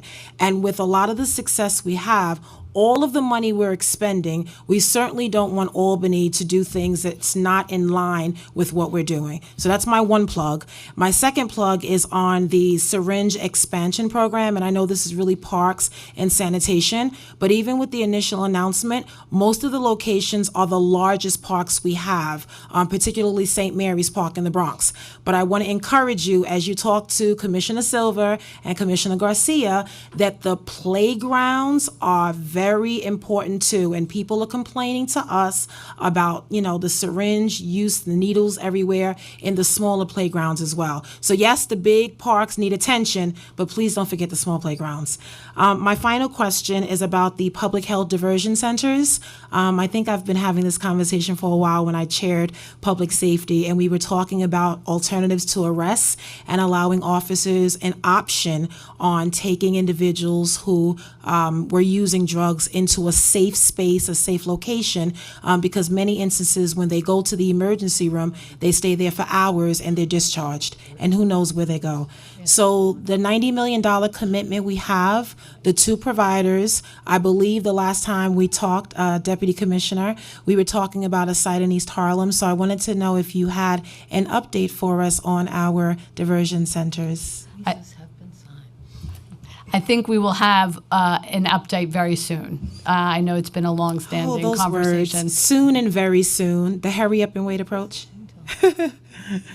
Not by the end of the year, probably early next year. I think next year, but I think things are. We're very optimistic that things are moving forward, and I know I've been talking with you and Councilmember Ayala for a while about that. Okay. Thank you very much. I appreciate it. And thank you, Chair Ayala, for all the work you've done. This is not just a profession for us, but we take this very, very personal, as we all do.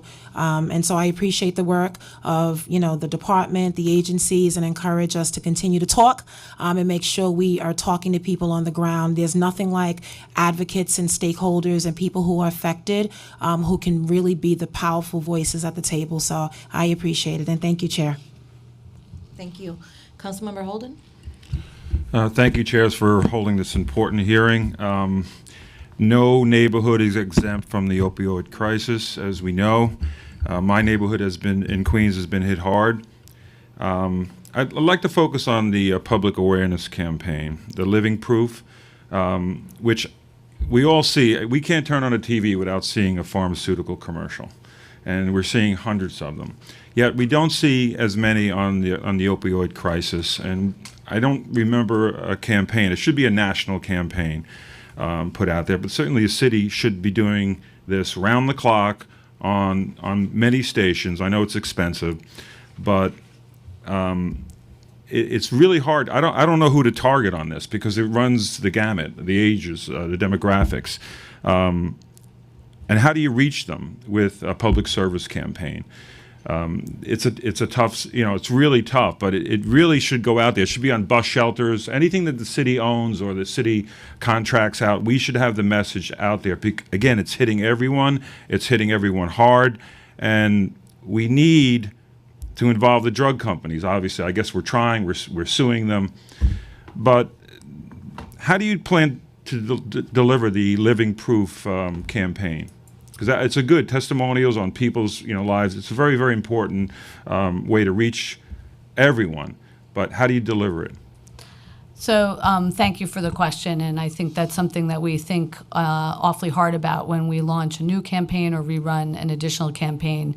As you point out, running things on television is expensive, and it doesn't always reach people who may be more on social media and other ways of consuming information. So we increasingly, in addition to television, The Living Proof during its last run also ran on social media, including Facebook, including Twitter. We also use print campaigns, and as you point out, we do use bus shelters and buses, as well as subways, to disseminate a variety of health department messages. In our campaigns, we also use our data around non-fatal and fatal overdose to target areas of the city in particular, using through our media contracts ways to target messaging to people both age and geographically who we want to reach. And then finally, we have used the testimonial style ads. And in that way, we can include a range of New Yorkers, a range of both ages, race, experiences in an effort to reach people as effectively as we can. All right, thank you. Just one other question. I love the fact that we can go after the drug dealers, the big drug dealers, and hold them responsible for the overdoses, the deaths. Have there, and I might ask the chief this, but have there been some high-profile convictions on this? That do we have that we can put out? We can actually advertise that you do this, you kill people, you'll be going to jail, and you're held responsible for murder or whatever the charge would be. That you're going away for a long time. I mean, I'd love to see that, as to go out there to the masses, to the media, and this person was convicted, and he killed 5 people. Or he killed 3 or whatever. We do that. As I previously have said, we pick up a case on every overdose, and particularly the deaths. And we've had our success with the federal charge of distributing a controlled substance resulting in a death. It's a minimum of 20 years, which is impactful considering what we were dealing with prior to this, trying to figure out how we're going to tackle this problem. We do, many times we do press conferences announcing these takedowns and these charges. You'll see them. We just did. Can you give me a case where somebody, killed 3 people or 4 people, they were charged with that? You want to talk about the school teacher? And they were convicted, not just charged, but they were convicted. Most recently, we earlier this year in 2018, we arrested the person who personally delivered the product that killed our public school teacher up in the Bronx. Public school, I think it was 811. So that is one case from earlier this year. I cannot get into further because I don't know where in the prosecution that case is right now. I don't know if it's been finished, but that's one high case that we have. No, but is there any case that you can say this person was convicted? He's doing time now for 3 deaths or 4 deaths. That was last year or the year before. Do we have any of those? Not that I can give you off the top of my head. All right, but that's what we need to get. We need to put these guys away. They exist. We can get back to Sorry? They do exist. They do exist, but let's get them out there. Let's use them and actually scare off other dealers. Wait a minute, they're going to be put away for a very long time if they are peddling these drugs and it's killing people. The issue is that we just started this last year, and as you know with the court proceedings, it takes some time. So I think the reason why we're not able to give you those convictions, although there may be a handful, we just started really using this law, this federal law, within the last year. So they wouldn't have gone to trial already. For the most part, many of them haven't gone to trial.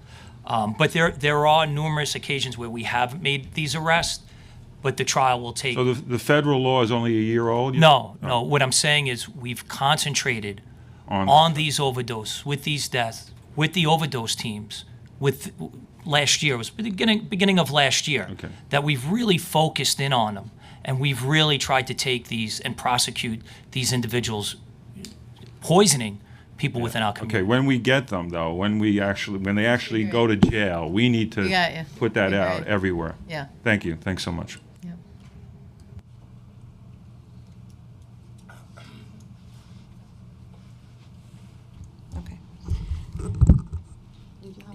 Yeah, just last two questions. Why don't you think throwing resources, I guess, to the 40th precinct, why don't you think that would assist? And I know Councilmember Salamanca was pushing certainly for more resources. I don't as think well. anybody in the police department would say no to more resources, but Okay. it's not up to us to decide here who gets more. And do you But- think that will assist in cleaning up the neighborhood temporarily until these programs come online? I don't think anybody would say that more resources aren't a good thing, but we have to balance the whole city. If I may, I just want to clarify that the HEAT program is already active, came online this month, and so this is right now.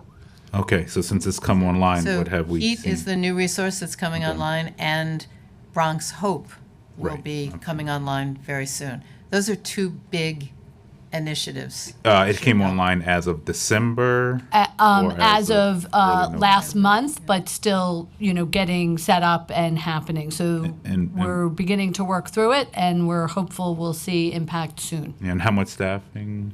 So overall, HEAT has teams throughout the city, and in the Bronx, there are 2 dedicated teams, each consisting of 2 people running 16 hours a day. And however, there are other teams to draw upon. Some of the other teams are getting staffed up. And since these 4 individuals, 2 in the Bronx, you said? Mm-hmm. So the jury's still out on that, I'm assuming, so you're...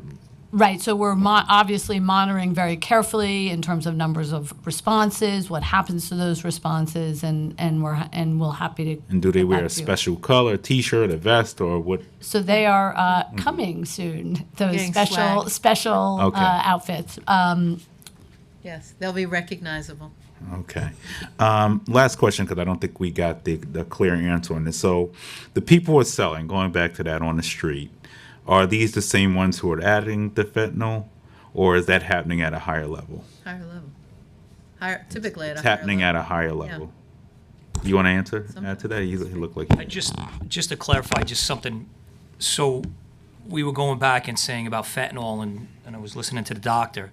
So we've consistently seen an increase in fentanyl through the years. So if you look at the lab, and you'll see it doubled from 2016. And then you look at the percentages of fentanyl and heroin. So back in 2016, it was 17%. And pretty much half of the heroin that's coming in right now contains some sort of fentanyl or fentanyl analog. So when you look at, I'm going to get to that. So when you look at that, we have a specialized major investigation team that targets and exactly what you're saying. Where is this coming in from? And they've targeted specifically the Bronx. This year, they brought in heroin, if half of heroin contains fentanyl, they brought in 734 pounds of heroin. So where does that come from? It seems like the Bronx it's a thoroughfare for bringing in that heroin, at least from our major case investigations. It's originating, as Chief McCormick had said, from China. That's where it's manufactured, and then also Mexico, and then along the way it could be cut in. The fentanyl could be cut into the heroin at any sort of the process. And if you look at Go ahead, keep talking. so if you look at Deputy Commissioner. Leave him wanna alone. know? What do you Go ahead. want to know? Go ahead. I want him to keep talking. Go ahead. so if you look at and just look I at can see if 2000 you tap him on the leg from here, right? So watching. She was gonna. But if you look at fentanyl too, it's like 2016 it was in a tablet form 20% of the time, and that's kind of dissipated. It's only 2% of the time now. So the issue is the fentanyl being cut into the heroin. As you're trying to figure out at which stage, we are too, and that's where we're targeting. We're targeting that. We have the specialized major case investigations going on, the countries as it's coming in. JFK, we have a task force in JFK getting it as it's coming in. But we are getting these investigations going to try to get those people cutting in the fentanyl in the heroin. Right. Now, so why is the Bronx is it the water? Is it why is the Bronx this specific? No, I'm just saying the Bronx seems to be the place where it's at. It could be the thoroughfare, coming in from other states. So you cut through New Jersey, going through the Bronx. It could be coming from the north, cutting in. But we have seen 75% of the major investigation seizures of heroin is coming from the Bronx this year. Okay. It was 700 pounds. That's a lot. Yeah, That's and you're not seeing the fentanyl being added locally, is the question. It's not that it could be cut in anywhere from China and Mexico to the Bronx or to any other county within New York City. Just wait a second. And the answer is it could be done at any stage. It could be done at any stage, but I'm assuming But you're if it's asking some. for the low-level dealers. Right. Cut it in. Right. The answer is yes. It can be done at high level. It can be done at any level. If that's what you're. All right, give me a percentage then. Do you think it's half and half? Do you think it's 20% locally? I would assume that it's coming in more from the top. Yeah. Come on, back up.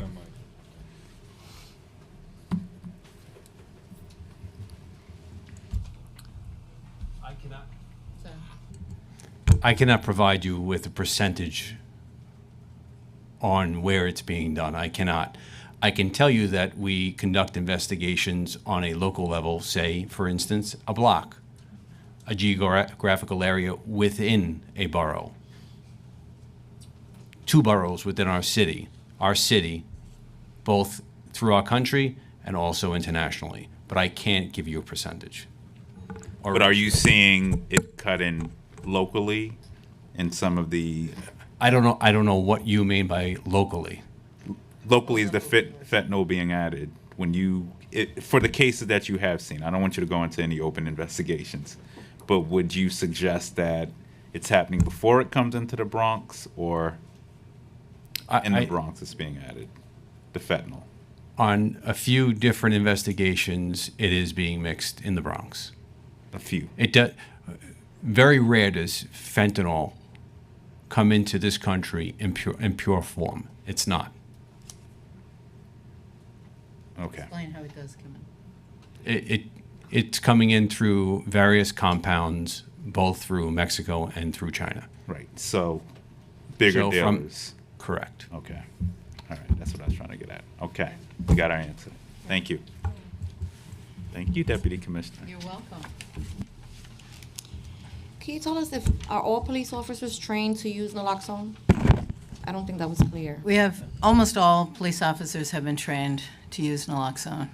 Okay. Almost everybody. Those who haven't are either on military leave, they're on extended leave, or they're in such administrative positions that it's be highly unlikely that they would use it. Now, in regards to the public awareness campaign, I think this is for you, Hillary. Are we going to focus at all on the fact that cocaine is now also starting to be, laced with fentanyl, and that we have what appear to be prescription pills that are out on the market being sold that are also laced with fentanyl? Yes. Okay. Thank you. I had 2 more questions. This is also for Dr. Kunis. So you mentioned that the outreach work that you're doing outreach work with medical providers to educate them on best practices for opioid prescription. Is there any work being done with insurance companies to encourage physicians and patients by providing better reimbursements for non-opioid related alternatives such as physical therapy or anti-inflammatory creams? So we've certainly been involved in speaking with insurance companies around judicious opioid prescribing, around improving coverage for non-opioid approaches to pain relief. And I think more work needs to happen in that area by not only the city but nationally as well. Okay. So in regards to the Bronx Action Plan, could you tell us how much of the $8 million in funding will be directed to Bronx-based support groups and community-based organizations that connect people to treatment? So there is, I believe, 450,000, going to increase outreach capacity for the 3 Bronx-based syringe exchange programs that will allow them to expand outreach or outreach teams. And what is the criteria that you're looking for from these partnering organizations?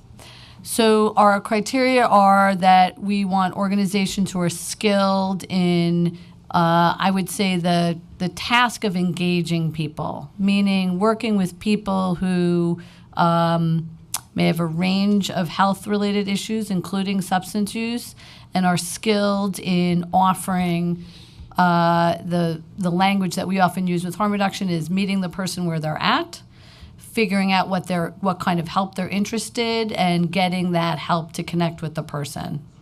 That is a skill that, in particular, harm reduction really uses on a daily basis,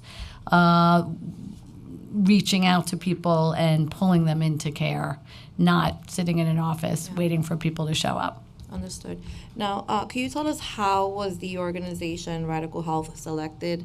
We've been hearing some feedback after the announcement from community activists that they're not really familiar with this program, this group.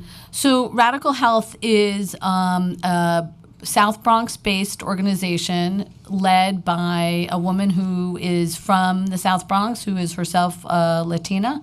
And she has not worked, she takes, I would say, a community organizing approach to health, sort of a grassroots, engagement-oriented approach. I think referring back to Councilmember Gibson's sort of really nice description of working with non-traditional partners, finding out what community members need and want, and working on strategies to improve health. So she's not worked widely in the substance use or opioid arena, but has real strength in engaging some of the non-traditional partners who Councilmember Gibson named and more. And she has real skills in that area, working with groups using a community organizing approach. Okay, and I think I lied.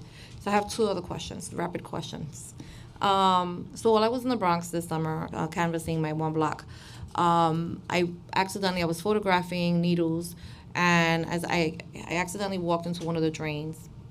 The drain was full of needles that had been disposed of improperly. I mean, hundreds and hundreds of needles.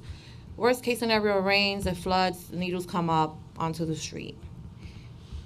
If that didn't happen, they drain somewhere. Now, I understand that they are captured, but the chemicals that are in the needles, the communicable diseases that are, in the needles, what is there like a concern? I don't like, I don't want to be an alarmist, but that really, bothered me because I think even when I was trying to get assistance, I don't think that there was a lot of experience with this kind of situation, which is kind of, weird to me considering that we've been in the midst of this opioid epidemic for the last, couple of years. But it was the first time that I had seen it, and it sounded to me, or it looked to me like it was the first time that many of the city agencies that I was interacting with and trying to figure out where this, was all headed, had no idea how to deal with this either. Yes. Thank you, and I thank you for sharing the picture and your concerns with us previously. And I think that also highlighted some gaps in our ability as a city to clean up syringe litter, and which we believe will be filled by this current plan. To our knowledge, that the fact of syringes being in the drain didn't pose risk of contamination of water supply or other environmental hazards beyond the local one, which I appreciate you thinking about. Okay. Okay, I think that the last question was really just around the pickup. So we know that sanitation is going to be helping out, and we're getting additional resources to the Parks Department, which I also wanted to add for the record that I believe that they also would benefit from an addition of PEP officers, because there is a need for more security in and around our local playgrounds and parks. But in regards to some of the harm reduction programs, so they go to a specific area and they give out needles. This is, I think you and I worked, my staff and I worked with your office regarding an issue similar to this in East Harlem. And so on 111th Street and Madison Avenue, apparently there's been some drug sales on 110th Street and Lexington Avenue, and people hide on 111th Street for some reason behind the garden, and they inject there and then they dispose of the needles. One of my local harm reduction groups, knowing this, specifically targets that area for needle distribution, but they don't necessarily pick up the needles. What is the plan? Will those programs then be tasked with coordinating services with sanitation? So we are hopeful that we will coordinate everybody's efforts so that we are able to respond to problems like this more quickly. We have found that syringe exchange programs, syringe service programs are really good community partners, and we are happy to work with them if when there are moments such as the one that you and I have discussed about exact locations and so forth, that would be sort of better for community health. They are active about giving out personal, they're called fit packs, personal syringe disposals, which, so folks can dispose into little tiny sort of boxes and collect those from participants, as well as helping out with syringe collection. We want them to focus also on really working with people directly and want to support them. Though they are partners in collecting syringes, we want to be able to together work to make sure to decrease syringe litter. Okay. Anybody have any other additional questions? Just want to thank you for the work that you're doing, and I think that certainly the work that all of you are doing signifies that we're looking to move into a different direction. Like I said, I don't think necessarily arresting our way out of this crisis is going to change where we're at, as we've witnessed in the past. So very good to see the NYPD is certainly taking steps, big steps here as well, recognizing this as a public health crisis rather than arresting our way out of this issue. So I look forward to continued work with you all on this issue, and thank you. Thank you for your testimony today. I look forward to catching up in the next few months to see how we're progressing. Thank you. Thank you.